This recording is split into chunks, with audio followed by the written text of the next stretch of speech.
செவ்வாய்க்கிழமையும் சஷ்டியும் இணைந்த நன்னாள். கந்தனுக்கு விரதமிருந்து அவனருள் பெறுவோம். எந்த வினையானாலும் கந்தன் அருள் இருந்தால் வந்த வழி ஓடும். அத்தனை சிறப்பு வாய்ந்த தமிழ் கடவுளான முருகப்பெருமானை நினைத்து மேற்கொள்ளும் முக்கிய விரதங்களுள் ஒன்று சஷ்டி விரதம். இந்த சஷ்டி விரதம் செவ்வாய்க்கிழமையில் மங்களவாரம் வருவது மிகவும் சிறப்பு. ஒவ்வொரு மாதமும் பௌர்ணமி திதியிலிருந்து 6ஆம் நாள் வருவது தேய்பிறை சஷ்டி ஆகும். அமாவாசையை அடுத்து வரும் சஷ்டியை சுக்லபட்ச சஷ்டி அல்லது வளர்பிறை சஷ்டி என்றும், பௌர்ணமியை அடுத்து வரும் சஷ்டி கிருஷ்ணபட்ச சஷ்டி அல்லது தேய்பிறை சஷ்டி என்றும் அழைக்கப்படுகிறது. திதிகளின் வரிசையில் சஷ்டி 6ஆவதாக வருவதால் அதற்கு மிகப்பெரிய வலிமை உண்டு. ஐஸ்வர்யத்தை தரக்கூடியது 6 என்ற வழக்கு ஜோதிடத்தில் உள்ளது. ஜோதிடத்தில் 6ஆம் எண்ணுக்கு உரிய கிரகம் சுக்கிரன். இவர் லட்சுமியின் அம்சமாக கருதப்படுகிறார். சஷ்டி விரதம். வாழ்க்கையில் நமக்கு எந்த துன்பம் வந்தாலும் சரி, அந்த துன்பத்தில் இருந்து வெளிவருவதற்கு தேவையான மன தைரியத்தை கொடுக்கக்கூடிய வழிபாடுதான் முருகப்பெருமானின் வழிபாடு. விதியை மாற்றக்கூடிய சக்தி சஷ்டி வழிபாட்டிற்கு இருக்கின்றது. உங்களுக்கு திருமணம் நடக்கவில்லையா?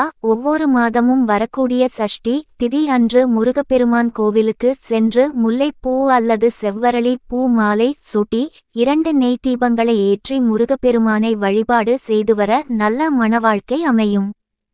இதேபோல திருமணமான தம்பதியருக்கு குழந்தை பாக்கியம் இல்லை என்றாலும் இந்த சஷ்டி விரதத்தை மேற்கொள்ளலாம்.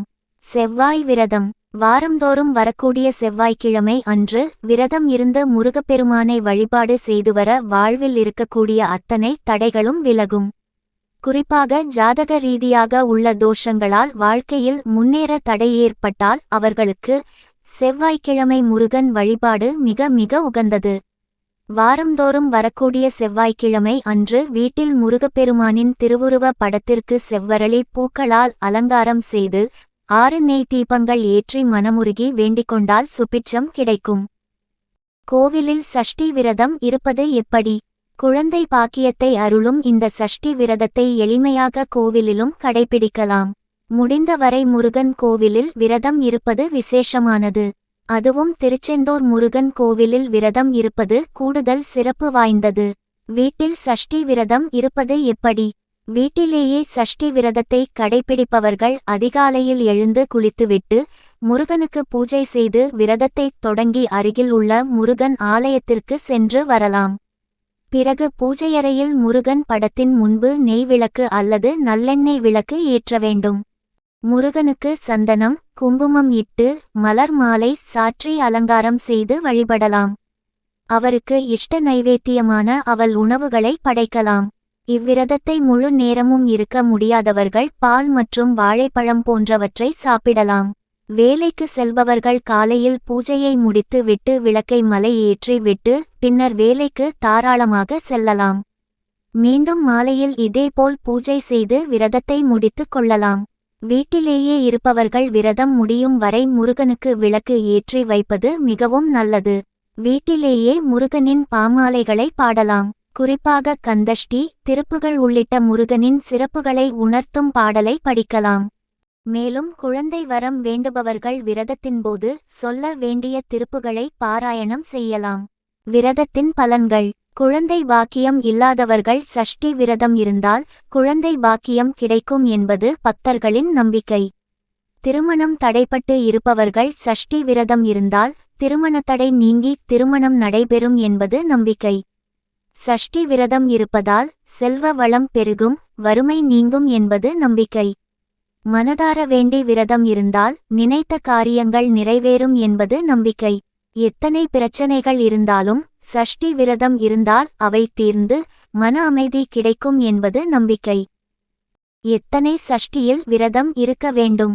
வாழ்க்கையில் வளர்ச்சி வேண்டும், நல்ல விஷயங்களுக்காக சஷ்டி விரதம் இருக்கிறோம் என்கிறவர்கள் வளர்பிறை சஷ்டி திதியில் விரதம் இருக்க துவங்கலாம்.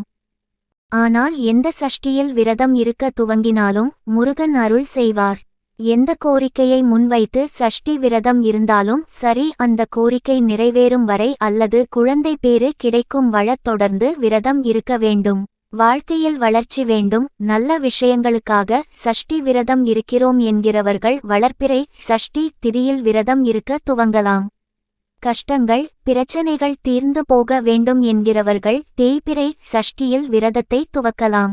ஆனால் எந்த சஷ்டியில் விரதம் இருக்க துவங்கினாலும் முருகன் அருள் செய்வார். எந்த கோரிக்கையை முன்வைத்து சஷ்டி விரதம் இருந்தாலும் சரி, அந்த கோரிக்கை நிறைவேறும் வரை அல்லது குழந்தை பேறு கிடைக்கும் வரை தொடர்ந்து வேண்டும். விரதம் இருப்பவர்கள் உபவாசமாக இருப்பது சிறந்தது. முடியாதவர்கள் காலை உணவை மட்டுமோ அல்லது பகல் உணவை மட்டுமே தவிர்த்து விரதம் இருக்கலாம். அல்லது ஒரு வேளை பழம் மட்டும் சாப்பிட்டும் பகல் பொழுதில் உப்பு இல்லாமலும் உணவு சாப்பிட்டு விரதம் இருக்கலாம். சஷ்டி திதி வரும் நாட்களில் காலையில் எழுந்து தலைக்கு குளித்து விட்டு முருகனுக்கு வெள்ளை நிற பூக்கள் சூட்டி முருகனுக்குரிய பாடல்கள் பாடி விரதம் இருக்கலாம். காலையில் பால், பழம், வெற்றிலை பாக்கு மட்டும் படைத்து வழிபட வேண்டும். காய்ச்சிய பாலில் சர்க்கரை அல்லது தேன் கலந்து படைக்க வேண்டும். முடிந்தால் அருகில் உள்ள முருகன் கோவிலுக்கு சென்று வழிபட்டு வரலாம்.